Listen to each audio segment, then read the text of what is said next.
I tēnei rā e 5 tau ki muri I hau ruturutu hia ai a o tautahi e ruau moko. Ko tahi rau 85 tāngata I mate, toko maha I whara, tai atu rā ki ngā whare me ngā pūnaha hapori I tanuku I Papahoro.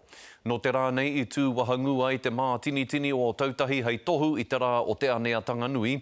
I reira, a Roy Hana-Nuri mā te karere e 5 tau ki muri nei, kei o tautahi anō ia I tēnei rā. Roy Hana, kōrero mai rā, e pēhe ana te wairua I kō I a koena I tēnei wā. Ngā tini kei ngā rau tāngata I karapine atu ki pūtaringa motu mo te rā whakamahara I ngā ika o te rū. He wairua pauri, he manawaru o tira, he wairua toi tū hoki te hunga I tai ake ki te whakamahara I te hunga kuariro. O tira, kia tirohake tātou ki ngā tau e 5 I te mea I konei au ki te whai I ngā tau mahatanga o ngai Māori o tautahi I taua wā.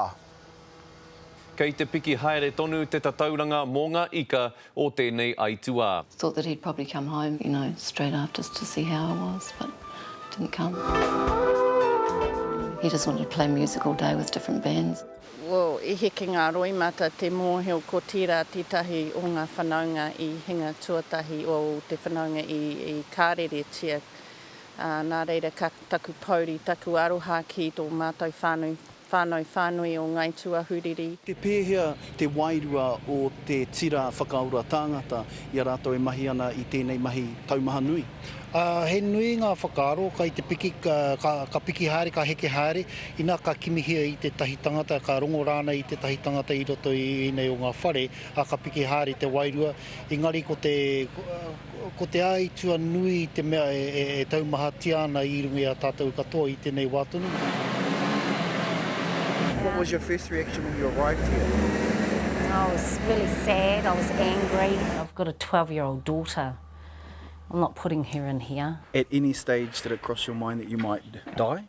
Yeah, probably quite close to the end of it before it started easing off. One of the guys and myself grabbed the hose from the side, wound it out, put it over the edge and just made it easier for everyone to get down. Roi hana kua kōrero anō ko e ki te nuinga o te hunga I ki te rā tātou I roto I te whiti āhua rā, mo te rū whenua e 5 tau ki muri. Kei te aha tērā hunga I nāia nei? Me timata pia kia Donna Tairākina, ko ia te pauwaru o te taki Wali Tairākina, I mate tēnei koraua ki roto I te whare teitei o te CTV. Kua hūnuku te pauwaru nei ki te ika Māui o tira ki Pai Kakariki. Mō I haka rongonui te pito o tēnā whiti āhua rā, kei konei tonu ia me hoki tātou ki ngā tau e 5, I roto ia I te papa te kau mātoru o te whare teitei o Forsyth Bar. Nā reira, ka reo no ia mo te hūnuku, kei konei ia ko tīmata tana kamupene ake ki te kimi kaimahi, ko aua tāngata kei te awhi hoki ki te hanga ia o tautahi o hoa.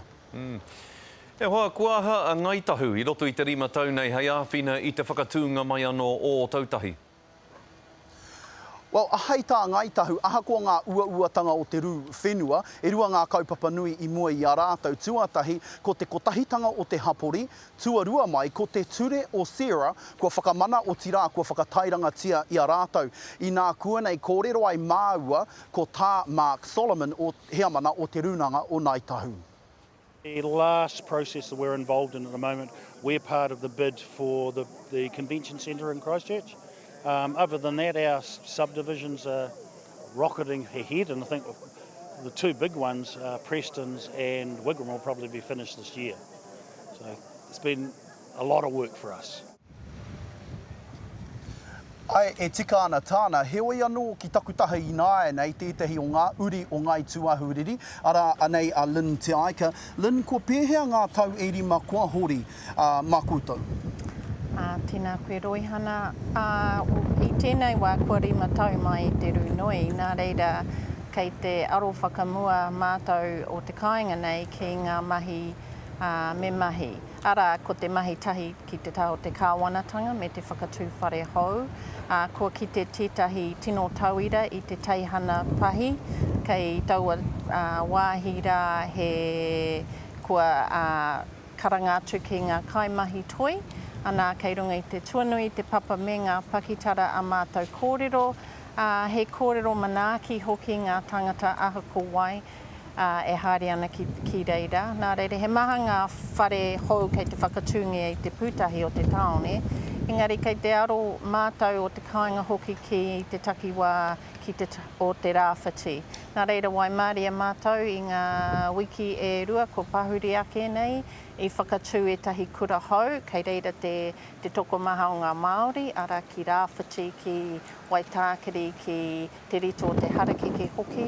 Kei te ki koe, kei te hoki mai a Māori, i te mea muri mai i te ru, i rere atu rāta ki te ika a Māui. Engari, kei te hoki mai te ahua nei. Ko hoki mai i tahi o ngā whānau i wehe i tau o wā, ko ki te rātou, kei konei tonu he oranga mō rātou, ara kei kua whakahaungia ngā kura, ko whakahaungia, ko piki anō te wairua o te hāpori, ki ngā mahi whakahau me ki te oranga whānui o te iwi nei.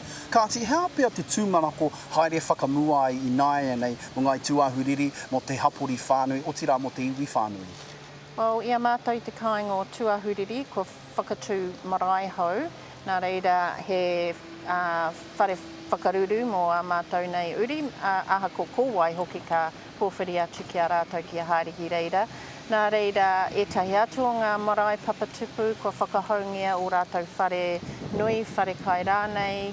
Nā reira, kua kite mātou a mātou uri, ai, kei te iwi kāinga hoki, he wāhi, he whakaruru hau mō rātou. Anā hoki, mō te hanga anō i te whakakotahi a mātou nei uri me te korowai manaaki ki ngā mātāwaka, kei konei tonu te whakakotahi a rātou hoki. Tēnā koe, ko pau te wā ki a tāua, o tira e hoki atu ana ki a koe, Scotty. Tēnā koe, roihana i e nā whakamārama i tēnā pūrongo kapai e hoa, tēnā koe.